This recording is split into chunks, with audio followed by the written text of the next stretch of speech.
Good morning बच्चों। आज के क्वेश्चन में हम मैक्सिमा मिनिमा पढ़ाने जा रहे हैं का लैंग्वेज क्वेश्चन। और ऐसा क्वेश्चन हमेशा 6 मार्क्स में आता है और सीबीएसई बोर्ड के लिए भी बहुत ज्यादा इम्पोर्टेंट है। आपको क्वेश्चन नंबर 17 से लेके 23 तक, ये 24 तक सब इम्पोर्टेंट क्वेश्चन है, तो उसको आप लोग को देखना है। हमेशा बदल के क्वेश्चन देता है। और मैक्सिमम मिनिमा के लैंग्वेज वाले सवाल में सबसे पहले आपको वो चीज जानना होता है कि क्या गिवन है, और जो गिवन है उसका कोई भी चीज कांस्टेंट होगा। सबसे पहले मैक्सिमम मिनिमा में वेरिएबल और कांस्टेंट पहचानना है। तो जो चीज दिया रहेगा उसका कोई भी चीज कांस्टेंट होगा। जैसे इस क्वेश्चन में आपको सर्किल दिया हुआ है, तो सर्किल दिया हुआ है तो सर्किल का रेडियस, एरिया सब कांस्टेंट होगा। अब देखिए इस क्वेश्चन में क्या बात है, तो हर क्वेश्चन में कुछ ना कुछ दिया रहेगा, वह कांस्टेंट होगा और कुछ ना कुछ मैक्सिमाइज मिनिमाइज करना होगा। जिसको मैक्सिमाइज मिनिमाइज करना होगा वो वेरिएबल होगा। अब इस क्वेश्चन में देखिए आपको एक गोलाकार चदरा दिया हुआ है। गोलाकार चदरा दिया हुआ है मतलब इस चदरे का रेडियस कांस्टेंट है, मतलब ये आर कांस्टेंट है। और इस गोलाकार चदरा से एक आपको आयताकार चदरा निकालना है, और वह आयताकार चदरा निकालना है जिसका एरिया मैक्सिमम हो, क्षेत्रफल उच्चतम हो। जैसे आपके पास गोलाकार चदरा है और आप चाहते हैं कि आपको आयताकार चदरा का जरूरत है, तो आप चाहेंगे ना कि हम इस चदरा से ऐसा आयताकार चदरा निकालें जिसका एरिया मैक्सिमम हो, तो वेस्टेज कम हो। तो वही कह रहा है कि आप एक आयताकार चदरा निकालें जिसका एरिया मैक्सिमम हो। और जब एरिया मैक्सिमम वाला आप चदरा निकाल रहे हैं तो देख रहे हैं कि चदरा आयताकार नहीं रह गया, वो वर्गाकार हो गया। मतलब जब आप मैक्सिमम एरिया वाला चदरा निकालेंगे तो उसका लंबाई और चौड़ाई बराबर आ गया, तो वो क्या हो जाएगा, वर्गाकार आ जाएगा। फिर से सुनिए, एक गोल चदरा दिया हुआ है और इसमें से रेक्टेंगल निकालना है आपको रेक्टेंगल जिसका एरिया मैक्सिमम हो। लेकिन आपको प्रूव करना है कि जब इसका एरिया मैक्सिमम हो रहा है तो ये वर्गाकार हो जा रहा है। वर्गाकार का मतलब दोनों साइड बराबर होगा। यानी आयत का एरिया अगर मैक्सिमम कर रहे हैं तो आयत नहीं रह रहा है, वर्ग हो जा रहा है। इस बात को आपको प्रूव करना है। तो सबसे पहले आपको जानिए, let r radius of circle, ये आपका कांस्टेंट है, ये आर। क्योंकि आयताकार वृत्ताकार चदरा दिया हुआ है तो वृत्त का हर चीज कांस्टेंट होगा, तो उसका रेडियस भी कांस्टेंट होगा।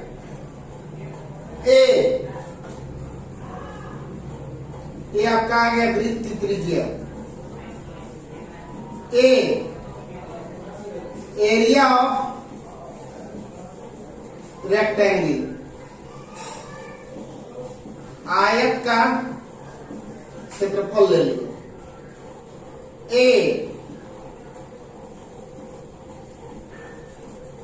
लेंथ ऑफ रेक्टेंगल,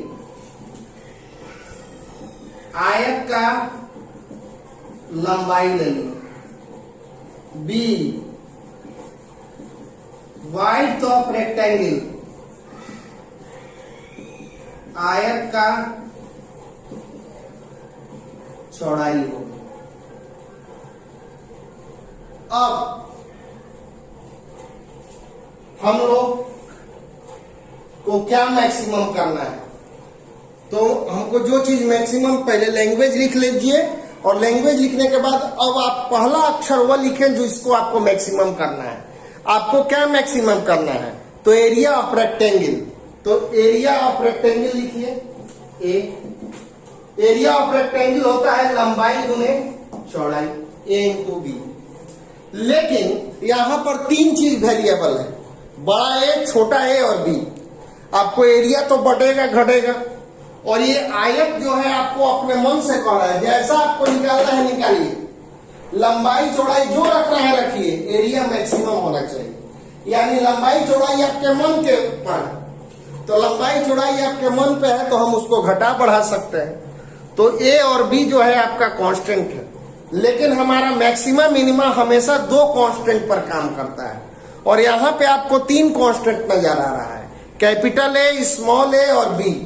तो आपको ए और बी में से कोई एक हटना होगा, या दोनों हटाइए, आपको फाइनली दो कांस्टेंट चाहिए।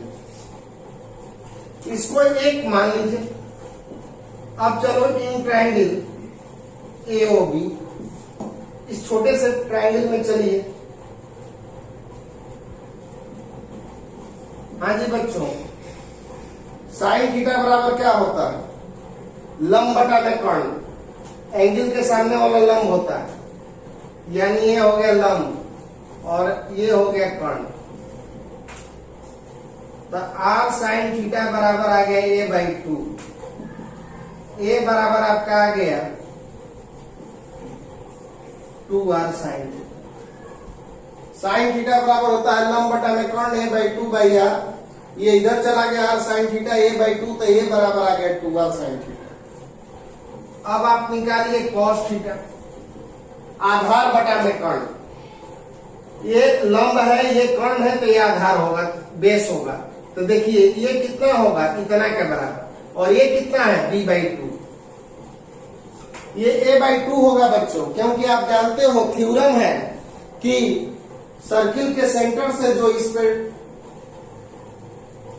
कॉर्ड पे जो लंब डाला जाता है वो इसको 2 इक्वल पार्ट्स में काटता है। ये आप 10 क्लास में पढ़े हुए हो। तो cos थीटा बराबर होता है बेस बाई हाइपोटेनस। तो ये हो गया बेस और ये हो गया हाइपोटेनस। तो r cos थीटा बराबर आ गया b/2। तो b बराबर आ गया आपका 2r cos थीटा। अब दोनों का वैल्यू हम लोग रखेंगे और इसके बाद आगे बढ़ेंगे।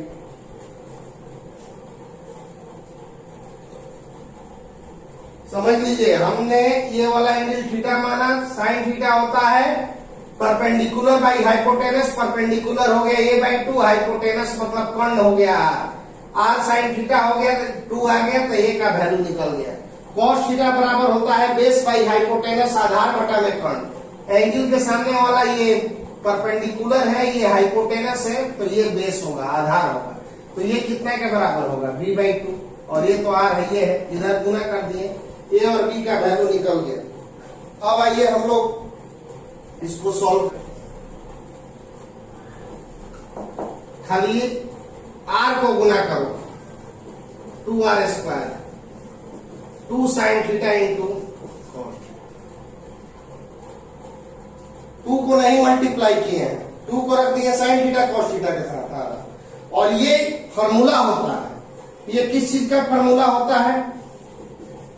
Sign 2 theta. अब देखो इस क्वेश्चन में 2 कांस्टेंट है, r कांस्टेंट है, ना घटेगा ना बढ़ेगा ये सब। तो हम किस पे आधारित है? इस पर। अगर ये मैक्सिमम होगा तो एरिया मैक्सिमम, अगर ये मिनिमम होगा तो एरिया मिनिमम। तो फॉर मैक्सिमम एरिया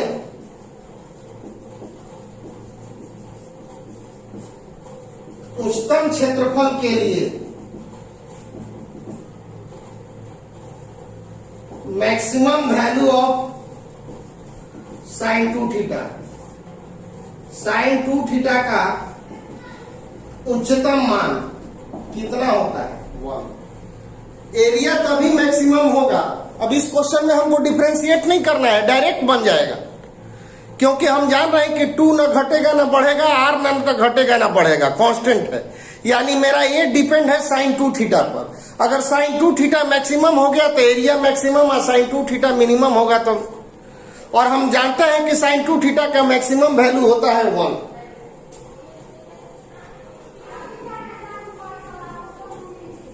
वन कितना का वैल्यू होता है? Sine 90 degree. तो 2 थीटा बराबर आ गया 90 डिग्री, तो थीटा बराबर आ गया 45 degree. At theta equal to 45 degree gives maximum area of rectangle. मतलब अतः थीटा इक्वल टू 45 डिग्री पर आयत का क्षेत्रफल उच्चतम होगा। थीटा इक्वल टू 45 डिग्री रखेंगे तो एरिया ऑफ रेक्टेंगल उच्चतम होगा। लेकिन ए बराबर क्या था, आयत की लंबाई, और ए बराबर हमने निकाला था 2r sine theta. 2r sine theta का वैल्यू कितने पे मैक्सिमम है, 45, यानी ये हो गया 1/√2, कैंसिल करा दो, √2r। b बराबर क्या है, आयत का चौड़ाई 2r cos theta, 2r cos 45, 2r cos 45 हो गया 1/√2, कैंसिल करा दो। देखो बच्चों, a और b बराबर हो गए, लंबाई चौड़ाई बराबर हो गया। थीटा इक्वल टू 45 डिग्री पे एरिया ऑफ रेक्टेंगल मैक्सिमम हो रहा है, और जब थीटा इक्वल टू 45 हम लंबाई चौड़ाई में रख रहे हैं तो दोनों का वैल्यू बराबर आ गया। इसका मतलब क्या हो गया कि मैक्सिमम एरिया पर आयत जो है कन्वर्ट हो जा रहा है किस चीज में, वर्ग में। So at maximum area rectangle converts into square. अतः उच्चतम क्षेत्रफल पर आयत वर्ग में परिवर्त हो जाएगा। यही बात तो प्रूव करना था कि जब आपका एरिया मैक्सिमम है तो रेक्टेंगल कन्वर्ट्स इनटू स्क्वायर, और वही प्रूफ हो गया। थीटा इक्वल टू 45 पे एरिया मैक्सिमम हो रहा है, और थीटा इक्वल टू 45 पे ए और बी बराबर आ गया, और जब लंबाई चौड़ाई बराबर हो जाता है तो रेक्टेंगल नहीं रहता है, वो क्या हो जाता है, स्क्वायर हो जाता है।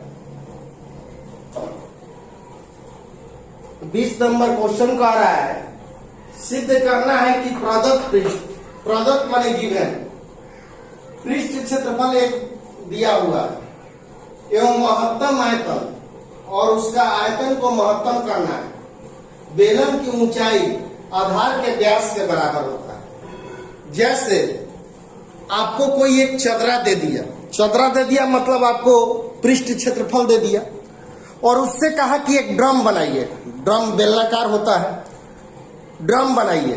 तो आप क्या करिएगा, जब हम आपको चदरा देंगे और कहेंगे कि ड्रम बनाइए, तो आप चाहिएगा ना कि हम सर को बड़ा से बड़ा ड्रम बना के दें, क्योंकि जितना बड़ा ड्रम होगा हम आपको उतना ही ज्यादा पैसा देंगे।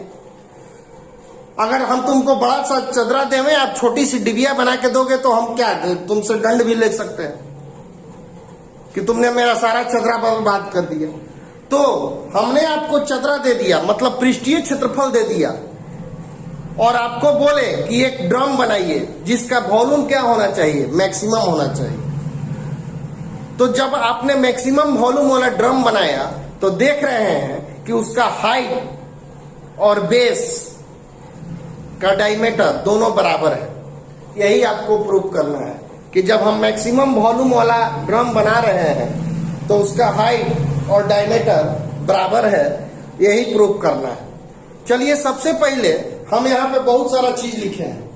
ए surface area of cylinder, B volume of cylinder, R radius of cylinder, और एच हाइट ऑफ सिलेंडर। यहाँ पे 4 गो चीज लिखे हैं, जिसमें से एक वो चीज कांस्टेंट है और 3 वो चीज वेरिएबल है। जरा सोचो क्या हो सकता है कांस्टेंट। मैं बार बार बोल रहा हूं, इंग्लिश में वाले देखें।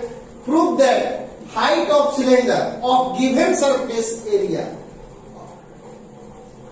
And maximum volume is equal to the diameter of base. एक सिलेंडर का जब वॉल्यूम मैक्सिमम कर रहे हैं तो उसका हाइट और बेस का डायमीटर बराबर है, प्रूव करना। तो ये 4 गो चीज में कौन सा चीज आपका कांस्टेंट है, पहले कांस्टेंट आपको हर क्वेश्चन में पहचानना होगा। तो बच्चों, जो चीज गिवन होता है वह चीज कांस्टेंट होता है। जो चीज गिवन होता है, फिर से सुन लो, जो चीज गिवन होता है वह कांस्टेंट होता है। तो ये चारों में क्या गिवन है, यहां पे पढ़ो। गिवन सरफेस एरिया, प्रदत्त पृष्ठ, प्रदत्त मैंने दिया हुआ, तो यहाँ पे ये जो है आपका क्या हो गया, कांस्टेंट हो गया। हर क्वेश्चन में बदलते रहेगा। किसी क्वेश्चन में कह देगा कि गिवन वॉल्यूम, तो उसमें भी कांस्टेंट हो जाएगा। इस क्वेश्चन में गिवन सरफेस एरिया यानी ये कांस्टेंट है। अब चलिए, अब आप पहला स्टेप क्या लिखेंगे, हम पिछले सवाल में भी बताए हैं कि पहला चीज वो लिखिएगा जिसको आपको मैक्सिमाइज या मिनिमाइज करना है। इस क्वेश्चन में किस चीज को आपको मैक्सिमम करना है, गिवन वॉल्यूम, और सॉरी मैक्सिमम वॉल्यूम, तो पहले भी लिखिए। तो वॉल्यूम ऑफ सिलेंडर आप जानते हैं क्या होता है, पाई आर स्क्वायर एच। हमको सबसे पहले ये लिखने के बाद कौन सा चीज लिखेंगे, उस चीज को लिखेंगे जिसको हमको मैक्सिमाइज या मिनिमाइज करना है। तो इस क्वेश्चन में हमको किसको मैक्सिमाइज करना है, वॉल्यूम को, तो वॉल्यूम लिख दी। और pi are square H volume of cylinder का फॉर्मूला होता है। अब देखो बच्चों, यहां पर ये भी वेरिएबल है, ये भी वेरिएबल है और ये भी वेरिएबल। पाई तो कांस्टेंट होता है, इसका मान 22/7 होता है। लेकिन भी वेरिएबल है, आर भी वेरिएबल है, एच भी वेरिएबल है। हम बोले ना कि ये तीनों वेरिएबल है। कैसे ये तीनों वेरिएबल है, जैसे हमने आपको एक चदरा दिया, क्वेश्चन को प्रैक्टिकली समझिए। हमने आपको एक चदरा दिया और बोले कि इससे सबसे बड़ा ड्राम बनाइए, तो सबसे बड़ा ड्राम बनाइए। तो हमने ये नहीं बोला है कि हाइट कितना रखोगे, रेडियस कितना रखोगे। हाइट मतलब ड्राम का हाइट, और रेडियस मतलब वो जो ढक्कन बनेगा वो सर्कुलर बनेगा, उसका रेडियस कितना रखोगे, ये हमने नहीं बताया है। तो आपको तो हाइट और रेडियस में आप आजाद है कि जो हमको रखना होगा रखेंगे। सर को खाली मैक्सिमम वॉल्यूम से मतलब है, तो हम वॉल्यूम मैक्सिमम करेंगे। यानी आर भी आप रखेंगे, एच भी आप रखेंगे, हमको मैक्सिमम वॉल्यूम करना है, तो आर भी वेरिएबल है। अब आप क्या रखेंगे हमको क्या मालूम है, एच भी वेरिएबल है। लेकिन हमको एक चीज कांस्टेंट है, द सरफेस एरिया। जैसे हम तुमको 4 स्क्वायर फीट का चदरा दिए हैं, चदरा का क्षेत्रफल तो घट बढ़ेगा नहीं, यानी वह कांस्टेंट है। तो इस क्वेश्चन में भी कांस्टेंट है, आर भी कांस्टेंट है, एच भी कांस्टेंट है। और मैक्सिमम मिनिमा कहता है कि 2 कांस्टेंट रहेगा तब आगे बढ़ेंगे। तो यहां से आपको आर हटाना होगा, नहीं तो एच हटाना होगा। ई नहीं हटेगा, इसको तो मैक्सिमम करना है। अब एजा 2 को वेरिएबल है, ई कहानी सारे सवाल में होगा। जैसे जिस चीज को मैक्सिमाइज या मिनिमाइज करने के लिए लिखोगे, 2 गो वेरिएबल आएगा, और 2 गो वेरिएबल में से 1 को हटाना होगा। और हटाने के लिए हर सवाल में कुछ न कुछ दिया रहेगा। हर सवाल में 2 गो वेरिएबल रहेगा, दोनों में से किसी एक को हटाना होगा। और हर सवाल में हटेगा केकरा से, गिवन से। और हर सवाल में कुछ न कुछ गिवन रहेगा। इसको अभी रोक दो। अब देखो इसमें गिवन पे चलो, A surface area of cylinder. Surface area of cylinder का क्या फॉर्मूला होता है, 2 pi are square plus 2 pi R H, यही ना होता है। 2 पाई आर स्क्वायर आप लोग ये पढ़े हैं, आप लोग पढ़े हैं 2 पाई आर प्लस एच, वही गुना करोगे तो यही चीज आएगा। अब यहां से आप किसी एक का मान निकाल लो, या तो आर का या एच का, जो आपको आसान लगे वो निकाल लो। तो देखो यहां से आर का मान निकालना मुश्किल होगा, क्योंकि आर जो है क्वाड्रेटिक इक्वेशन में है, या आर स्क्वायर है या आर है। एजा से एच का मान निकल सकता है, तो एच का मान निकालो। तो A minus 2 pi are square बराबर 2 पाई आर एच, तो एच बराबर A minus 2 pi are square by 2 pi R. और अब एच का मान यहां पर रख दीजिए फ्रॉम इक्वेशन 1, v बराबर पाई आर स्क्वायर। एच का मान क्या है, a minus 2 pi are square बटा में 2 पाई आर। पाई से पाई कैंसिल, आर से आर कैंसिल। v बराबर आ गया r by 2, a minus 2 pi are square. v बराबर आ गया a by 2 into r, r by 2 into 2 pi are square. 2 से 2 कैंसिल करा दो, a by 2 into r pi r की। अब देखो ये 2 वेरिएबल में हो गया। हम अभी कबे से चिल्ला रहे हैं कि a जो है कांस्टेंट है, पाई कांस्टेंट है, मतलब v और r आ गए, 2 वेरिएबल। तो हर क्वेश्चन में आपको जो मैक्सिमाइज या मिनिमाइज करना है वो पहले लिखना है, और जैसे ही मैक्सिमाइज मिनिमाइज लिखोगे हर क्वेश्चन में ये दो आ जाएगा वेरिएबल, पहचानना होगा कि कौन दो वेरिएबल है, और दोनों में से कोई एगो को हटाना होगा गिवन की मदद से। तो एजा गिवन क्या है, surface area. Surface area of cylinder 2 pi are square, 2 pi are square का मान निकालना मुश्किल है, एच का निकाल लो। तो ये इधर आ गया, ये बटा में आ गया, एच निकल गया, एच का वैल्यू यहाँ पे रख दो। अब ये पाई से पाई कैंसिल, आर से आर कैंसिल, अब आ गया r by 2 a minus 2 pi are square, ये मल्टीप्लाई कर लो। अब हम लोग इसको डिफ्रेंशिएट करेंगे, किसके रिस्पेक्ट में डिफ्रेंशिएट करोगे? तो राइट साइड में क्या देख रहे हो, आर देख रहे हो, तो आर के रिस्पेक्ट में डिफ्रेंशिएट करो। तो d v by D r, a by 2 r का हो गया 1, आर क्यू का हो गया 3 आर स्क्वायर, यानी डीवी बाई डी आर का वैल्यू आ गया A by 2 minus 3 pi are square.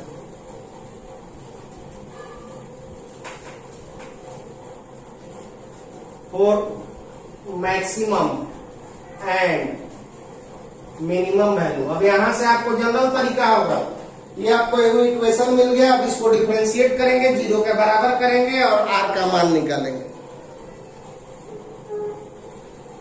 DV by D R बराबर 0, तो A by 2 minus 3 pi are square बराबर 0, तो ए बाई 2 बराबर आ गया 3 पाई आर स्क्वायर, ये 3 पाई नीचे ला दो, तो ए बराबर आ गया 6 पाई बराबर आर स्क्वायर, तो आर का वैल्यू आ गया रूट अंडर ए बाई 6 पाई। लेकिन मालूम नहीं है, रेडियस तो निकल गया, लेकिन हमको ये मालूम नहीं है कि ये जो रेडियस है आपको मैक्सिमम देगा कि मिनिमम देगा। ये रेडियस मैक्सिमम देगा कि मिनिमम देगा ये मालूम नहीं है। अब इस क्वेश्चन में हम लोग साइन स्कीम का प्रयोग नहीं करेंगे, अब इस क्वेश्चन को डबल डिफरेंशिएशन से बनाएंगे, जो मेथड हम पहली बार यूज करने जा रहे हैं। ऐसे वो मेथड पीछे वाला भी सवाल में यूज हो सकता है, बहुत बच्चा हमको होमवर्क बना के भी दिखाया उस मेथड से, लेकिन हम यूज करने जा रहे हैं पहली बार। अब कहोगे कि सर साइन स्कीम से काहे नहीं बना रहे हैं? तो साइन स्कीम में मान अगर अंक में रहता तब न एक से बड़ा लेना, एक से छोटा, ये मान अंक में नहीं है। आगे का जितना सवाल है सब में अब मान अंक में नहीं आएगा। अंक में रहता तो हम ले लेते, जैसे 5 आर का मान 5 आ जाता तो 5 से बड़ा 5 से छोटा लेते, लेकिन आर का मान अब अंक में नहीं आ रहा है, अक्षर में आ रहा है। इसलिए ऐसे क्वेश्चन को अब हम लोग डबल डिफरेंशिएशन से बनाएंगे। तो डबल डिफरेंशिएशन में क्या करना है, अब डीवी बाई डी आर को एक बार और डिफरेंशिएट करेंगे, और डबल डिफरेंशिएट करके आर का मान रखेंगे। अगर आर का मान रखने पर निगेटिव आर आएगा तो मैक्सिमम हो जाएगा, मतलब ये वाला आर आपको मैक्सिमम वॉल्यूम देगा। और अगर आर का मान रखने पर डबल डिफरेंशिएशन का मान पॉजिटिव आ जाएगा तो ये आर आपको मिनिमम वॉल्यूम देगा। ये आर निकला, लेकिन मालूम नहीं है कि ये वाला आर आपको मैक्सिमम वॉल्यूम देगा कि मिनिमम वैल्यू देगा। आर तो निकाल लिए, कहीं यार मिनिमम वाला होगा तो जो तुम मैक्सिमम करने जा रहे हो वो मिनिमम हो जाएगा, तो एक गलत बात ना हो जाएगा। आपको बनाना है सबसे बड़ा वॉल्यूम, आप बना दिए सबसे कम वॉल्यूम। इसलिए अभी इस आर पर डिसीजन मत कीजिए, हम भी नहीं जान रहे कि मैक्सिमम देगा कि मिनिमम देगा। इसलिए पहले फंक्शन को डिफरेंशिएट करेंगे, डिफरेंशिएट करने के बाद ये आर का मान रखेंगे। अगर निगेटिव आएगा तो मैक्सिमम, और अगर पॉजिटिव आ गया तो मिनिमम। तो अभी हमको मालूम नहीं है, अभी तो आर निकला, लेकिन आर मैक्सिमम देगा कि मिनिमम देगा ये मालूम नहीं है। इसलिए आइए इसको मालूम किया जाए। वैल्यू है A by 2 minus 3 pi are square. Again differentiate both side with respect to, फिर से डिफरेंशिएट करो। ए बाई 2 कॉन्स्टेंट है, differentiation 0, minus 3 pi are square का हो गया 2r, तो d2 v by D R square. अब r का मान रखो, r बराबर root under A by 6 pi minus 6 pi, r के यहाँ पर मान रखोगे रूट अंडर ए बाई 6 पाई। ये क्या आ गया बच्चों, निगेटिव आ गया, माइनस में है ना, निगेटिव आ गया। इसका मतलब कि at r equal to root under A by 6 pi gives maximum volume of cylinder। अतः R बराबर root under A by 6 pi पर बेलन का आयतन उच्चतम होगा। ये तो क्लियर हो गया कि रेडियस इतना रखेंगे तो आपका बेलन का आयतन उच्चतम होगा। लेकिन क्वेश्चन अभी नहीं खत्म हुआ, कह रहा है कि जब बेलन का आयतन उच्चतम है तो आपको दिखाना है कि height of cylinder is equal to diameter of base. अभी तो हमने बेलन का आयतन उच्चतम किया, अब जो कह रहा है वो कीजिए। पहले तो कह रहा है कि उच्चतम आयतन वाले बेलन, तो ये आर वाला उच्चतम आयतन होगा। तो अब इसकी ऊंचाई डायमीटर के बराबर होगा, इसको प्रूव करना है। देखो क्वेश्चन लंबा है, यही कारण है कि क्वेश्चन हमेशा आपको 6 ए बाई 6 पाई, तो आर स्क्वायर बराबर आ गया ए बाई 6 पाई, तो ए बराबर आ गया 6 पाई आर स्क्वायर। अब ए का मान क्या है? Surface area of cylinder. Surface area of cylinder क्या होता है? 2 pi are square, 2 pi R H बराबर 6 pi. Surface area of cylinder यही होता है। ये 2 पाई आर स्क्वायर इधर जाके घट जाएगा, तो 2 पाई आर एच बराबर आ गया 4 पाई आर स्क्वायर। पाई से पाई कैंसिल, एगो आर से आर कैंसिल, 2h बराबर आ गया 4r, h बराबर क्या आ गया आपका 2r। मतलब height of cylinder is equal to diameter two, radius का डबल क्या होता है? डायमीटर। तो हाइट ऑफ सिलेंडर बराबर है डायमीटर ऑफ सिलेंडर। अतः बेलन की ऊंचाई बराबर है बेलन का व्यास। आप लोग पढ़ा है ना कि रेडियस का डबल जो होता है व्यास होता है, तो रेडियस का डबल जो होता है व्यास होता है। तो देखिए जब मैक्सिमम हाइट हुआ आर बराबर हम इतना रखेंगे रूट अंडर ए बाई 6 पाई, तो हमारा वॉल्यूम मैक्सिमम होगा। और जब देख रहे हैं कि वॉल्यूम मैक्सिमम हो गया तो हाइट जो है रेडियस का डबल है, मतलब डायमीटर के बराबर है। तो इस तरह से हो गया। अब आपको अगला क्वेश्चन में क्या कह रहा है?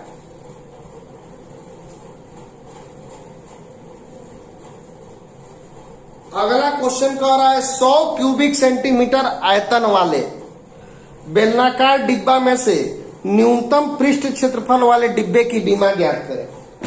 देखिए अगले क्वेश्चन में आपको, इस क्वेश्चन में सरफेस एरिया कांस्टेंट था और इसके बाद वाला क्वेश्चन में वॉल्यूम कांस्टेंट है, क्योंकि उसमें वॉल्यूम दिया हुआ है 100 क्यूबिक सेंटीमीटर, आयतन दिया हुआ है।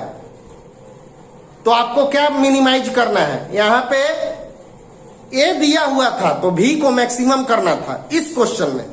और अगला क्वेश्चन जो आपको हम दे रहे हैं, प्रयास कीजिएगा, भी दिया हुआ है भी बराबर 100, तो आपको ए को मिनिमम करना है। और जब ए मिनिमम हो जाएगा उस केस में उसका डायमेंशन बताना है, बीमा बताना है। तो डायमेंशन का मतलब उस केस में जैसे यहां पे वॉल्यूम मैक्सिमम हुआ था तो हाइट जो है रेडियस के बराबर, डायमीटर के बराबर हुआ था। तो उसमें जब सरफेस एरिया मिनिमम हो जाएगा तो आपको हाइट का वैल्यू निकालना है और रेडियस का वैल्यू निकालना है। लेकिन उससे पहले आपको दिखाना होगा कि सरफेस एरिया मिनिमम है। जैसे हम h बराबर 2r दिखाने से पहले दिखाए हैं कि वॉल्यूम जो है मैक्सिमम है, तो पहले आप वो दिखा देंगे तब बनाएंगे। तो उसको बना के आप भेजेंगे, कोशिश करेंगे। कोई कुंजिका या एनडी या मोबाइल से नहीं देख के अपने से सोच के बनाइएगा। नहीं बनेगा तो हम बतेबे करेंगे अगले वीडियो में, लेकिन आप अपने से विवेक लगा के बनाइए कि क्या कांस्टेंट है, क्या वेरिएबल है, तबे आपको समझ में आएगा। ये ना कि कहीं से छाप के भेज दीजिएगा। एनसीईआरटी का क्वेश्चन है तो हर जगह इंटरनेट पे उपलब्ध है, लेकिन आपको उससे मतलब नहीं है। हम जब बताए हैं तो इतना समझ के आप अपने से बनाने का प्रयास करें। धन्यवाद।